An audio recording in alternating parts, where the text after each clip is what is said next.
Make Peace with Nature is a syndicated public affairs presentation of this station dealing with solutions to problems of energy, conservation, and the environment. Today's program will be hosted by David Serber. Hello, and welcome to Make Peace with Nature. I should like to begin by quoting from a white paper written by Linda Holterhoff, Executive Director of Keep Cincinnati Beautiful. Quote, "Neighborhood problems are complex.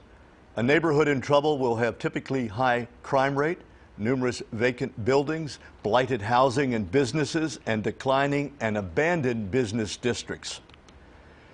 The city of Cincinnati faces the same complex issues and their consequences and manifestations. In 1950, there were 504,000 people living in Cincinnati. In 2008, there were only 330,000. And experts predict that by 2012, there will be fewer than 300,000 residents. There are 13,000 vacant lots in the city, and at any given time, 1,000 barricaded buildings. On a neighborhood level, for example, in the Over the Rhine section, part of downtown Cincinnati, there are 500 empty buildings and 700 vacant lots. As always in this forum, we seek to identify and examine solutions to environmental problems and to locate people who are involved in efforts to implement such solutions. My studio guest is Linda Holterhoff of the city's office, which hopes to remedy aspects of the unfortunate situation described in her paper. As Executive Director of Keep Cincinnati Beautiful, Linda is here to describe the latest such effort called Future Blooms. More about that after this.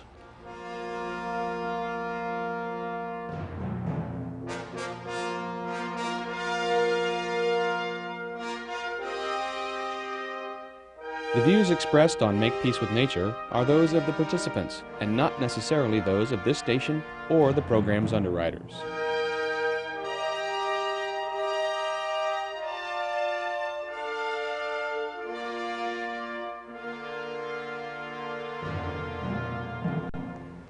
It would be unfair and inaccurate to suggest that the woes, as I have described them based on a paper written by Linda and her colleagues, beset just Cincinnati. There are many cities which have fallen prey to blight and crime, abandoned buildings, vacant lots, that sort of thing, and a declining central core population base. And yet, on the other hand, there are cities which, since 1950, have gained in population. So it is this discrepancy, this dichotomy that we're going to examine with Linda Holterhoff today and next week, and focus to the best of our ability and her ability on what can be done about it. So since I read from your paper, I guess there were no mistakes. It's almost inconceivable to me that in a city this small, there could be all those vacant lots and barricaded buildings. How did it happen? Well, you know, it'd be hard for me to sit here and say, or give you reasons, and I can't. You know, I'm not, it's complex. As you know, the paper talked about, there's a whole lot of issues here. You know, there's housing issues, there's people moving out to the suburbs to get away from different aspects of the city that, the housing stock not meeting needs. The explosion of the use of the car, you know, just people wanting to have a garage, transportation. So there's just more than I could talk about, and they have the expertise to talk about. And it really didn't come to, you know, really make an impact on me until we started with my colleagues, as you mentioned, looking at this issue through a program that we started several years ago called the Neighborhood Enhancement Program. And with that program, we were actually started on Vine Street, on 12th and Vine, one of the worst areas in the city where there was gunshots every day. So we started down there and looking, and we moved then to Price Hill area, Avondale, Evanston, and every time we got into these very little tiny areas. We called them our focus areas, and they corresponded to the police areas and reporting areas. And that way we could kind of really take a look at the crime and blight, which overlay perfectly, as you know.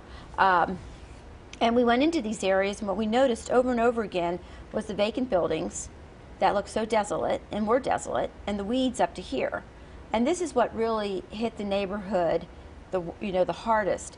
And then as we started really this past summer studying this whole phenomena, one of my colleagues, one with the building department, said, 500,000 people used to live here in the city of Cincinnati. And I remember that. I was, as a child, growing up on Walker Street and in Inwood Place and going downtown with my great aunts. It was just teeming with people. Yes. And then, let me just interrupt your train of thought. I agree with that. And it also had several movie houses, more than one legitimate theater. There were grocery stores downtown. There were places to have your shoes repaired. There were laundries. There were bookstores. All that's gone. And that's, one of the things that, leaves with the people. And what happens when you have boarded up buildings? It's the broken window theory. Businesses aren't going to go where there's high crime or blight. So it's all this whole idea that 300,000 people, well, one of my colleagues said, well, there's a mayor that said, paraphrasing, what the city has to look at how they're going to manage this exodus of people and the land they leave behind. And then it hit me like the proverbial ton of bricks. This is where our problem is. And we're not going to see a return of those 200,000 people anytime soon. We're trying. There's a lot of innovation. Any day you could go down to Fountain Square and have a great time. Bookstores are opening, or we're trying. The city is trying to get that. They're trying to get a streetcar to get people up and down, or even a trolley, if we could get a trolley to go up Vine Street and hit the uptown section. So I think our city is not anywhere near where other cities are. You mean anywhere near as bad or anywhere? As in trouble, But look what at you're Detroit. saying is your answer that there are other cities that are in far worse shape. Oh, yes. Oh, right. And not to pick on one, but Detroit, for instance. It's in the news. It is in the news. I think it was in the Newsweek or in our Enquirer here in Cincinnati. They're looking at raising entire neighborhoods and doing urban farming on that property. That's huge. It's. So where people used to live, now, they would be growing tomatoes and corn? Well, I was talking about how that's even a complex issue because of all the pollution that's been in cities over and over. The ground is contaminated. It's contaminated with lead because we all drove cars with leaded gasoline. You can't grow food crops on that land. No, you'll have to do raised gardens. You'll have to amend the soil or take the soil away. Is that the solution? And I would argue that no, we need to be innovative. Like the city of Cincinnati, we need to bring people back to our core so that we need to have our walkable communities. And we need to do programs like we're trying to do with Future Blooms. And the Future Blooms, and by painting doors and windows on abandoned building doors and windows, can bring hope back to the community, show what we want it to be, show that somebody cares about that area.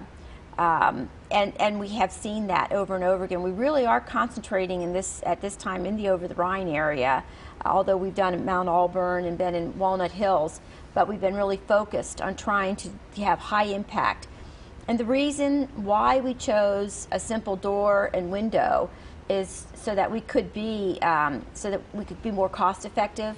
We tried to do some muraling and get kids involved with it, and it just cost too much money. It was way over expensive for us. Okay. So this Linda, this would be an appropriate time to interrupt your narration to say we have slides which will help that'd be great. illustrate that. And I think we'll show approximately 10 this week and 10 next. So if we could begin that series now, please.